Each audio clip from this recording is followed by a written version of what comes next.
29 मार्च 1989। Police कुछ लोगों से एक 19 साल की लड़की के साथ गलत काम करने के लिए पूछताछ कर रही थी, लेकिन यहाँ कुछ सस्पिशियस था। पुलिस के रिकॉर्ड्स और उन लड़कों की स्टेटमेंट आपस में मैच नहीं कर रही थी। पुलिस उन सभी को इंडिविजुअली ले जाकर क्वेश्चनिंग करती है, लेकिन अब भी उनकी स्टेटमेंट्स सेम थी।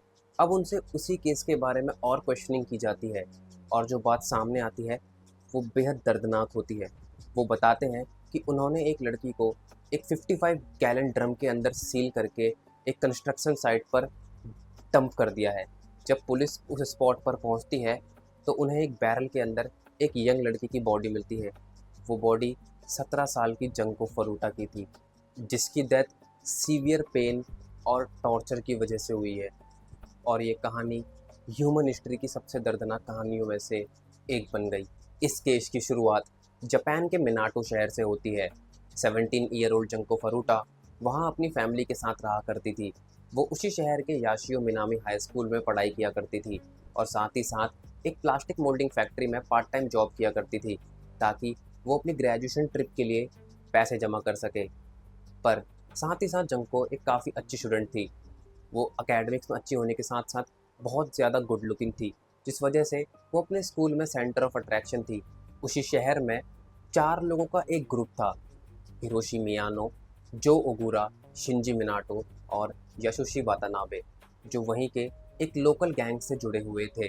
25 नवंबर 1988 की रात हिरोशी मियानो और शिंजी मिनाटो लोकल में किसी को रॉब करने और किसी वुमेन के साथ असॉल्ट करने के इंटेंशन से घूम रहे थे कि तभी वो जंको को स्पॉट कर लेते हैं, जो उस वक्त अपने पार्ट टाइम जॉब से घर वापस लौट रही थी।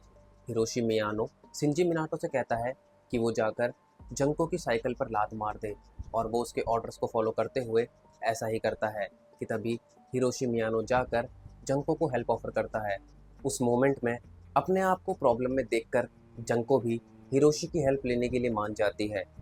वो उसे घर छोड़ने के बहाने अदाची के एक होटल में ले जाता है। वो उसे धमकाते हुए कहता है कि वो वहीं के एक लोकल गैंग का मेंबर है। वो अच्छी तरह जानता है कि वो और उसकी फैमिली कहाँ रहते हैं। अगर जंको उसकी बात नहीं मानेगी तो वो अपनी गैंग से कहकर उसकी फैमिली को मरवा देगा।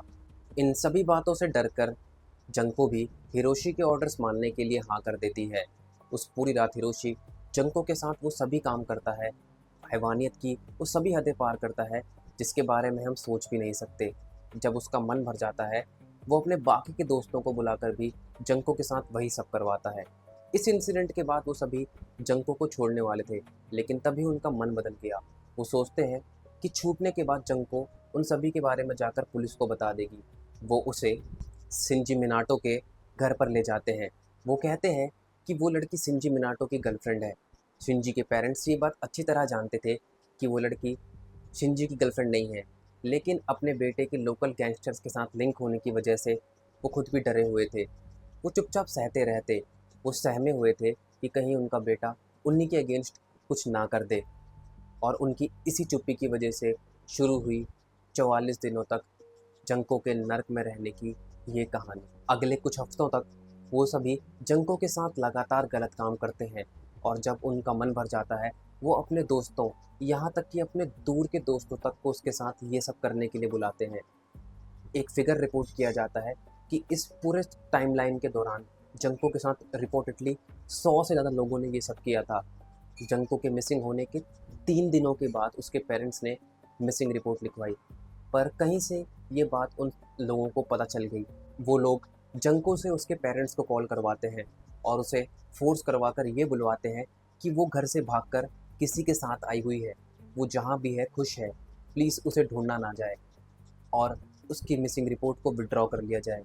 इस बात को सुनकर जंको के पेरेंट्स भी उसकी मिसिंग रिपोर्ट को विड्रॉ कर लेते हैं, जिसकी वजह से पुलिस भी इस केस में आगे कुछ नहीं कर पाती। वो लोग डेली जंको को अलग अलग तरीके से टॉर्चर किया करते थे, जैसे कि वो लोग जंको को हमेशा नेकेड रखते, उसे उन सभी के सामने मास्टरबेट करने के लिए फोर्स करते, और यहाँ तक कि वो उसके जेनाइटल्स के अंदर अलग अलग तरीके की चीज़ें इंसर्ट करते, जैसे कि आयरन रॉड, हॉट बल्ब और यहाँ तक कि प्लास्टिक बॉटल्स। जब वो चीज़ें जंको के बॉडी में अटक जाती तो वो उसे बाहर तक नहीं निकालते थे। जब जंको की बॉडी का पोस्टमार्टम किया गया था तब ये बात सामने आई थी कि उसकी बॉडी के अंदर प्लास्टिक बॉटल्स प्रेजेंट थी और वो उस वक्त प्रेग्नेंट भी थी। हम इस बात को सोच भी नहीं सकते कि उस पूरे टाइमलाइन के दौरान जंको को किस हद तक टॉर्चर किया गया होगा। दिसंबर के महीने में जंको उस जगह से एस्केप करने का ट्राई करती है, लेकिन उसे पकड़ लेते हैं। इस एक्ट के लिए वो जंको को काफ़ी बुरी तरह पनिश करते हैं। वो हैवी डंबल्स को उसकी नीज़ के ऊपर छोड़ते हैं। बस इमेजिन करके देखिए, किसी की नीज़ के ऊपर हैवी डंबल्स को छोड़ा जा रहा है, उसका घुटना, उसकी नीज़ टूट जाएंगी। कुछ ऐसा ही जंको के साथ हुआ। अब वो उस जगह से भागना तो दूर, उस जगह से हिल भी नहीं पाती थी। जब उसे बाथरूम जाना होता था तो वो रेंगते हुए अपनी जगह से जाती और रेंगते हुए ही बाथरूम से बाहर आती।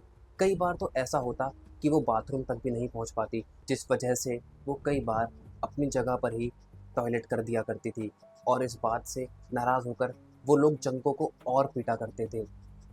इस पूरे टाइमलाइन के दौरान जंको को बहुत बुरी तरह टॉर्चर किया गया था, लेकिन 2 इंसिडेंट्स ऐसे भी हुए जिसने इस पूरे केस में और भी ज़्यादा स्पार्क ला दिया था।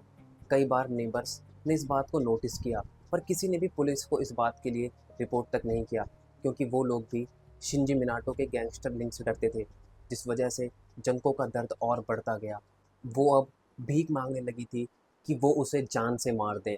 सिर्फ इतना ही नहीं, वो गर्मा गर्म वैक्स को जंको की बॉडी के ऊपर गिराते, लाइटर फ्यूल से उसकी बॉडी के अलग अलग पार्ट्स को जलाते।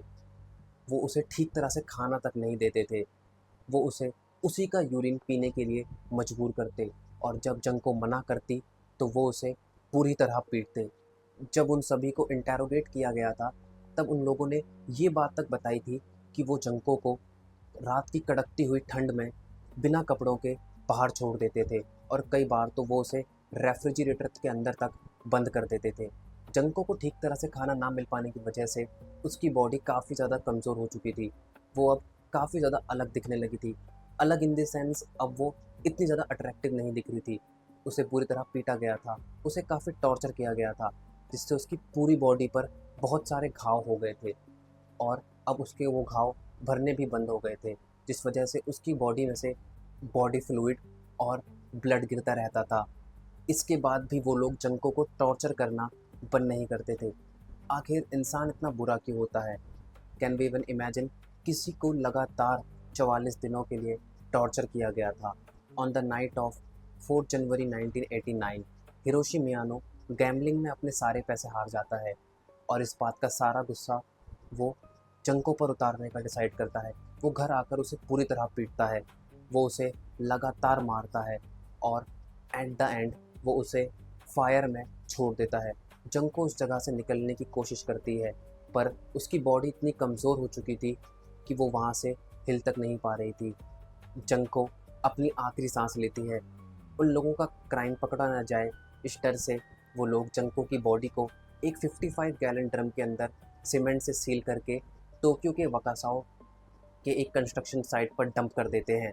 इस केस में अपनी हैवानियत के लिए हिरोशी मिनाटो को 20 साल की सज़ा मिलती है, जो ओगुरा को 10 साल की सज़ा मिलती है।